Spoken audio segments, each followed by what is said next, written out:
لیے سورہ واقعہ کا ایک انتہائی پاورفل عمل۔ سورہ واقعہ سے رزق بڑھتا ہے، احادیث میں اس کا ذکر ہے، سورہ واقعہ پڑھنے کا معمول مختلف صحابہ کرام کا بھی رہا۔ اچھا، اب اولیاء کرام نے اس کی ترتیب اپنے اپنے حساب سے کچھ بتائی ہے، تو ایک بزرگ کا بتایا ہوا عمل آپ کے ساتھ شیئر کرتا ہوں۔ اس طریقے سے اگر سورہ واقعہ پڑھتے ہیں تو اس میں بھی بہت کمال، اور یعنی کہ جن مسائل کے اندر فوری رزق کے آپ پھنسے ہوئے ہیں تو اس سے نکلتے کرنا۔ سورہ واقعہ وہ کیسے ہے؟ جب نیا اسلامی مہینہ شروع ہو تو پہلے ہفتے والے دن، نئے چاند کا پہلا ہفتہ، اس دن آپ اس کو شروع کریں اور 3 بار روز پڑھیں، اول آخر 3 بار درود شریف کے ساتھ۔ اور جب بیچ میں جمعرات آئے تو اس دن آپ اس کو 8 بار پڑھیں، شب جمعہ کو 8 بار پڑھیں، اول آخر درود شریف کے ساتھ 3 بار، اور یہ عمل آپ 5 ہفتے تک جاری رکھیں۔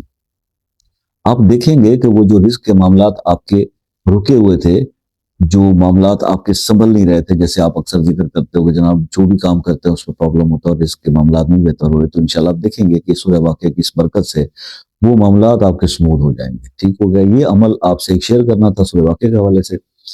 باقی یہ ہے کہ جناب اکثر دوست یہ میسیجز کرتے ہیں کہ جناب قرآن شریف جو ہے وہ اس چیز کے لیے نہیں ہے کہ آپ اس کو صرف وظائف کے لیے بتاتے ہیں، قرآن تو قرآن ہے۔ جی بالکل۔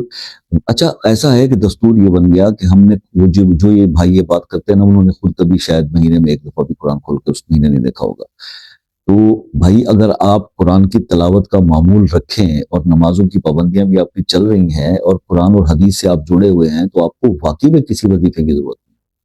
چلیں، ہم نے وظیفہ آپ کو بتا دیا، کوئی امپیکٹ بھی اس کا نہیں ہے یا کوئی بھی فائدہ نہیں ہے، تو کم از کم اس وظیفے میں جو بتایا گیا، اس چیز کے لالچ میں، دولت یا پیسہ یا جو بھی اس کو بتایا گیا، اس میں کم از کم وہ آ کے قرآن کو کھولے گا تو صحیح، وہ چند بار ان سورہ مبارکہ کو پڑھے گا تو صحیح، زیارت تو کرے گا، قرآن کی ثواب تو ملے گا اس کو۔ اور پھر اس کے بعد دوسری اہم بات یہ ہے کہ جناب نمازوں کی پابندیاں نہیں ہو رہی تو پھر پابند ہو جائے گا۔ کم از کم پازیٹیو اینگل کو دیکھا کریں، کوئی غلط سائڈ پہ کسی کو نہیں لے کے جایا جا رہا۔ لیکن پھر بھی آپ لوگوں کے میسیج، جب کچھ لوگ ہیں جن کو یہ پڑھتا ہوں، جن کے یار آپ یہ کیا کس طرف کو لوگوں کو لگا رہے ہیں یہ اس طرح، بھائی آپ ہماری انٹینشن کو غلط نہ سمجھیں، ٹھیک ہے؟ اللہ بہتر جانتا ہے، ہم نے بھی اللہ کے سامنے جا کے جواب دینا ہے۔ خیر جناب، عمل آپ سے شیئر کر دیا، کچھ سمجھ نہ آیا ہو تو آپ واٹس ایپ پر پوچھ سکتے ہیں، شام 6 سے رات 10 بجے تک کا ٹائم ہے۔ اس کے علاوہ اگر آپ کسی مسئلے میں الجھے ہیں اور وہ سارٹ نہیں ہو رہا، وہ حل نہیں ہو رہا، وظائف بھی کر کے دیکھ لیے، تو مسئلہ اپنے نام کے ساتھ کمنٹ میں لکھ دیں، انشاءاللہ اس کے لیے خصوصی دعا کر دیں گے۔ اور باقی یہ ہے کہ اگر مجھ سے رابطہ کرنا ہے تو میں آپ کو ہمیشہ ریکویسٹ کرتا ہوں کہ ایک میسیج واٹس ایپ پہ ڈالا کریں اور کال کا ٹائم لے لیا کریں، بہت آسانی ہو جاتی ہے، چاہے آپ ادھر پاکستان سے ہیں، چاہے UK، USA، Canada, New Zealand, Australia, Norway, کہیں سے بھی، ٹھیک ہے جی۔